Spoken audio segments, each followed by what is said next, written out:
Hey, what's up? This is Chosen, and in this video, we are going to talk about some champions that I think are going to be a huge value surge in honor of the new boss, new dungeon, new mechanic coming to Raid very soon with the Iron Twins Fortress. So let's get into it.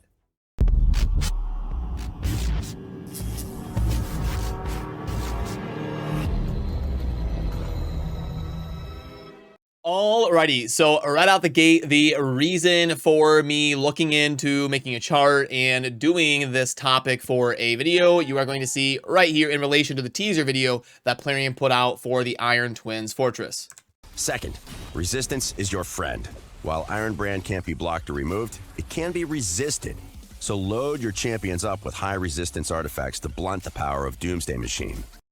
Yeah, so what's going to be happening is there's going to be an Iron Brand debuff that this new boss is going to place in the dungeons when we're trying to get the different resources and soul materials that we need from this boss fight. And it's going to be very expensive. It's going to not only cost a special key to access that dungeon, but it's also going to cost energy every time you fail. So it's not going to be like Faction Wars where you fail and you just go ahead and retry your key over and over. No, that's going to be costing you energy. So we want to get our teams right. We want to be successful. And since we cannot block or do anything in relation to that iron debuff, we are really going to need good resistance on our teams to be able to resist that effect from ever landing on us. So we'll go through a couple of these champions here and talk about this for a little bit. I've got the chart over there, and what I've done is I've just laid them out in like alphabetical order on the ones that I could find with an aura for resistance on the left, and then an increased resistance buff on the right. And I'm trying to stick to ones that are going to be the whole team. Now, Sithalia, I've got an asterisk next to because Sithalia's aura is increased magic ally resistant all battles by 50. So they used to do this back in the day with some of these auras where it would be like affinity specific. They've kind of gotten away from that mechanic a little bit here in the last year and a half or so, but some of these legacy champions that were available in the game on launch were really diving into these affinity specific auras. So she could be an okay leader to bring a bunch of resistance for a magic team, because actually the way the dungeon works is you do want to build a full team of one affinity.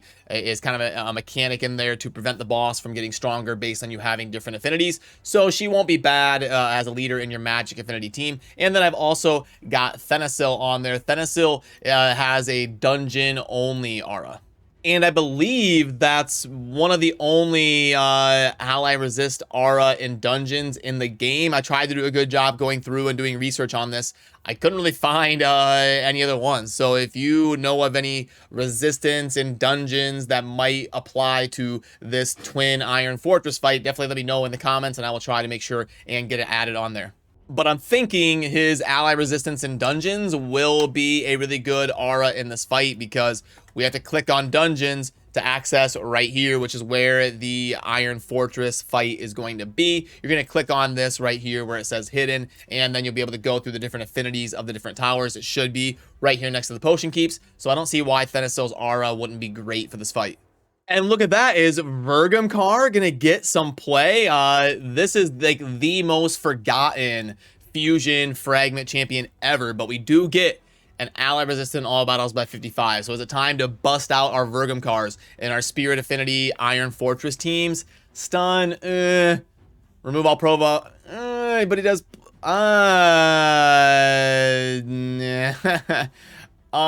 remove one buff me. Yeah, sorry, Vergamcar. I don't know if it's going to cut it. He was kind of designed to be an anti-provoke champion, so outside of the aura, not really going to make sense, I don't think.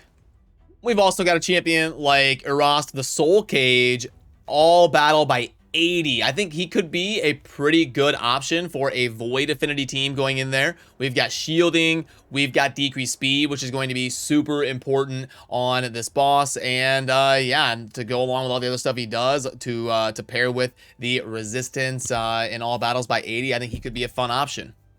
And of course, we've got some champions on there that didn't even need a value boost. We've got Sippy the Lost Bride, Warlord, and Galissi going to be really good. And then look at, we've got Tila on here under the Oryx. Tila Gormain going to be giving us a little bit of leech. I mean, HP burn, steal a random buff. Yeah, I don't know if it's going to be enough to bring Tila on board, unfortunately. Then under the epics, we've got Burangiri, Hofferes, Seer, Skavix. Taraji right here is turning out to be a pretty insane epic, I think. He's going to have decreased attack, which is going to be very important to keep up consistently on this boss. He's got shielding. He's got the aura in all battles by 40. So I think he'll be a really good option for a leader in some of those Magic Affinity teams as well. And I don't need to go over every single champion individually, but a fun look at some of these champions that have the increased resistance aura. And there is also an increased resistance buff that they have added recently to the game. It was not in the game on launch, but there are only a couple champions that I was able to find that have this increased resistance buff, and one of them is going to be Beauregard, this dwarf, and this is an insane ability. We've got increased resistance and increased speed on one ability here on the A3, so I think he's going to be a really fun one for this dungeon because he also has the all battle resistance of 50. And Rathmatab is also going to have an ability here where it is increased resistance and also reflect damage on all allies, which could be fun. I believe the Iron Twins are going to be hitting pretty hard.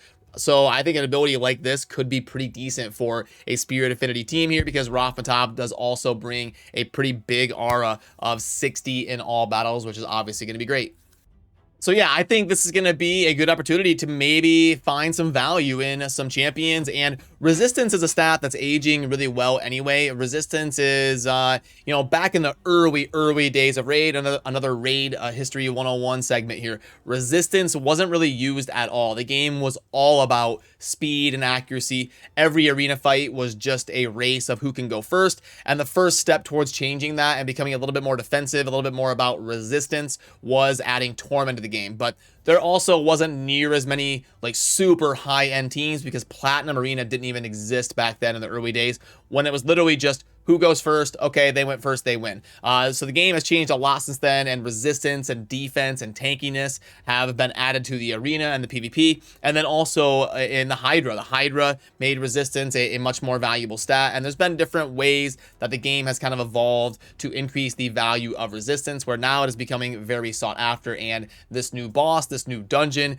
I think resistance is going to be an insanely valuable stat because you've got to be able to manage that iron debuff that's going on, and you don't want those stacks to start ticking up because it's going to make it really hard to complete the run. And since it's not like Faction Wars or the Doom Tower where it's like, oh, well, we wasted a key, whatever, you'll see teams like versus Dark Fae, Astronix, where it's like that one's really hard to do on full auto. So you'll end up in situations where it's like, yeah, my team's a 30% win rate, but whatever, I just set it to auto click overnight, and when I wake up, all my Doom Tower keys are spent. Well, you can't really do that in a fight like this new dungeon with the Iron Twins because it's going to be consuming energy every time, not just the key. So you can't really just build a team that's a 20% win rate and YOLO it until you complete it enough times. We're going to have to make sure our teams actually function, and in order to do that, we're probably going to need some really high resistance, I'm thinking, to make it consistent. So yeah, just a quick look at some champions that I think maybe getting a little bit of a value surge here with this new dungeon that could be some difficult content for us to theorycraft and dive into. But I will also link to this down below if you would like to pull this up on your own time. And remember to subscribe on your way out if you enjoy daily Raid Shadow Legends content. As always, thanks for watching. Have a good rest of your day. Peace.